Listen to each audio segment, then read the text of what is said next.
Assalamualaikum warahmatullahi wabarakatuh. Kami dari kelompok 6 yang terdiri dari 3 orang. Yang pertama Nur Asia, yang kedua Nur Aini Safitri, dan yang ketiga Nur Aini Dwi Rahayu. Di sini kami akan mempresentasikan hasil resum kami. Kami membahas pada buku Perkembangan Peradilan di Indonesia pada bab 5 dan 6. Peradilan pada masa penjajahan Jepang sebenarnya sudah ada ketika kerajaan-kerajaan Islam itu sendiri berdiri, dan secara kodi atau kewenangan sebagai hukum umumnya dilakukan oleh raja atau sultan-sultan yang sedang berkuasa. Lalu pada tahun 922 dibentuklah badan bertugas mencari jalan agar peradilan agama menjadi lebih baik menurut pandangannya. Komisi tersebut berhasil membuat beberapa kesimpulan penting meliputi kasus-kasus yang dimasukkan ke dalam peradilan agama, hanya kasus yang dianggap erat kaitannya dengan hukum Islam secara kasus-kasus yang berhubungan dengan keabsahan perkawinan, perceraian mahar, dan kewajiban suami untuk menafkahkan istrinya. Pada tahun 1937 akhirnya dibuatlah sebuah peraturan baru dengan mencantumkan pasal-pasal jurisdiksinya. Saat itu ditetapkan pula Mahkamah Tinggi Islam dan pemindahan wewenang mengadili perkara waris kepada pengadilan negeri. Jadi pada zaman Jepang memang sebelum-sebelumnya itu yang menghakimi adalah dari sultan ataupun dari kaisar-kaisar pada zaman itu di kerajaan Islam. Namun terbentuknya pasal-pasal tersebut dan terbentuknya pengadilan agama tersebut pada tahun 1922 dan disahkannya atau disempurnakannya pada tahun 1937. Baiklah, di sini saya akan menjelaskan tentang subbab kebijakan terhadap peradilan agama. Dari Maret 1942 sampai Agustus 1945, bekas jajahan Hindu Belanda hidup di bawah tekanan penguasaan Jepang. Meski dalam waktu yang singkat, sejarah mencatat penguasaan Jepang merupakan masa-masa traumatik bangsa Indonesia. Jepang tampaknya membentuk politik kolonial yang luas dengan memberikan hak-hak yang pernah hilang sejak tahun 1920 sampai 1930. Pada dasarnya, kaitan dengan peradilan agama tidak ada yang cukup berarti sampai dibentuknya Departemen Agama yang bernama Kementerian Agama. Partai Masyumi yang berdiri pada November 1943 diminta untuk menarik diri dari jenis politik apapun. Dalam hal ini ada 3 alasan. Pertama, orang Jepang meningkatkan perwakilan Islam di dalam organ-organ politik yang didirikannya. Kedua, tugas-tugas yang diberikan kepada organisasi baru, terutama diberikan kepercayaan secara pribadi kepada anggota-anggota, ribuan kiai dan ulama di tingkat desa sampai batas-batas yang jauh. Ketiga, Masyumi diberikan tempat utama dalam mekanisme pusat di Jawa Hokkaido tanpa kehilangan kebebasan organisasinya. Oleh karena itu, Ketua Masyumi diangkat menjadi penasihat utama kepala pemerintahan militer yang mempelajari Hokkaido. Sementara itu, Mas Nur dan Muhammad Hatta bertanggung jawab di dalam negeri umum di pusat. Dengan kata lain, Masyumi menjadi bagian dari pemerintahan di Jepang. Yang kedua, subbab tentang badan-badan peradilan pada masa penjajahan Jepang. Hukum yang berlaku pada masa penjajahan Jepang tidak berubah. Dalam pasal 3 Undang-Undang Nomor 1 Tahun 1942 tentang Jepang, tanggal 7 Maret 1942 bahwa semua undang-undang peraturan tetap berlaku selama tidak bertentangan dengan pemerintahan Jepang. Sebagai langkah lanjutnya, pemerintah Jepang membentuk KUA di pusat pada Maret 1943 dengan nama Sumbu, di mana belum mempunyai jabatan sebagai imam masjid, kepala kantor urusan agama, wali hakim, penasehat urusan agama, penasehat pengadilan negeri, dan hakim agama. Badan-badan peradilan pada masa penjajahan Jepang diantaranya: 1. Hogogerenstof sebagai peradilan tertinggi berubah menjadi Saikohoin. Yang kedua, Raad van Justite berubah menjadi Kotohoin. Yang ketiga, Landraad berubah menjadi Pihohoin. Yang keempat, Landgericht berubah menjadi Keizaihoin. Yang kelima, Regentschaft Regenschaft Geretz menjadi Keincoin. Yang keenam, di Reichsgeretz berubah menjadi Gwincoin. Oke, selanjutnya pembahasan akan dijelaskan oleh Nuraini Dwi Rahayu pada bab 6 tentang peradilan Islam pada masa kemerdekaan. Pada Ayu dipersilakan.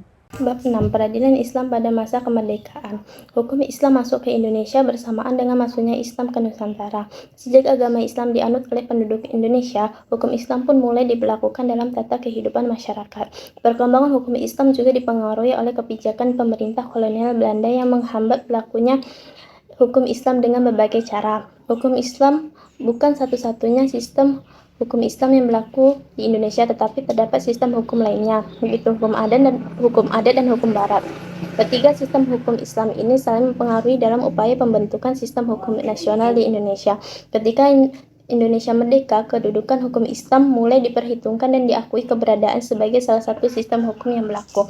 Pada masa berikutnya, hukum Islam mulai mewarnai hukum aturan perundang-undangan yang disusun berdasarkan ketentuan hukum Islam, baik yang berlaku nasional maupun yang khusus bagi umat Islam.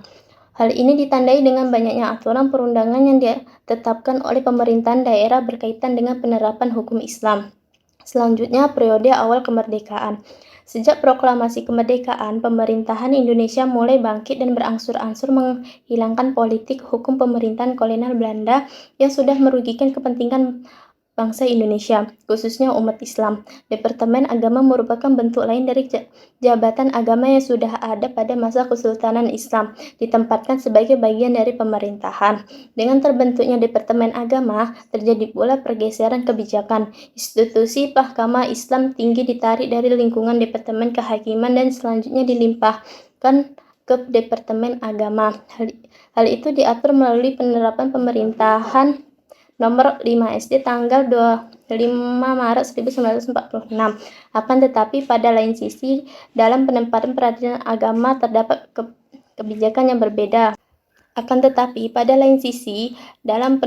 Penetapan peradilan agama terdapat kebijakan yang berbeda melalui Undang-Undang Nomor 19 Tahun 1948, peradilan agama pernah dicoba untuk ditempatkan dalam peradilan umum secara istimewa.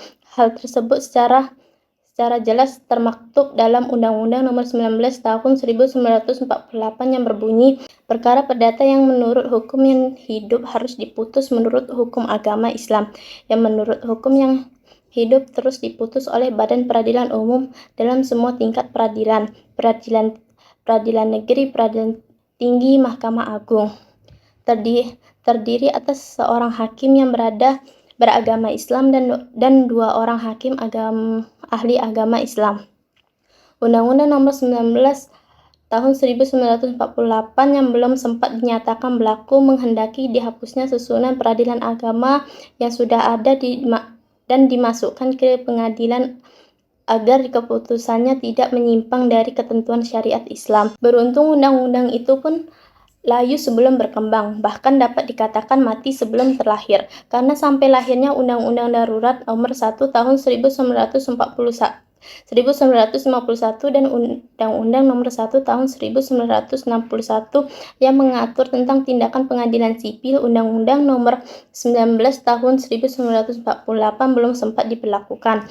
Pada masa berikutnya, berdasarkan ketentuan Pasal 98 UUD sementara dan Pasal 1 Ayat 4 Undang-Undang Darurat Nomor 1 Tahun 1951, Pemerintah PP Nomor 45 Tahun 1957 tentang pembentukan pengadilan atau mahkamah syariah di luar Jawa Madura.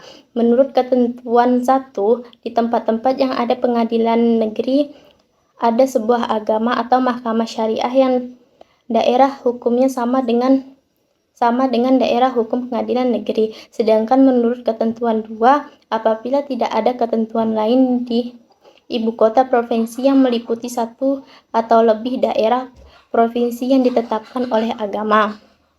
Secara resmi, ketentuan tersebut diatur pada PP Nomor 45 Tahun 1957 yang dikeluarkan pada 5 Oktober 1957.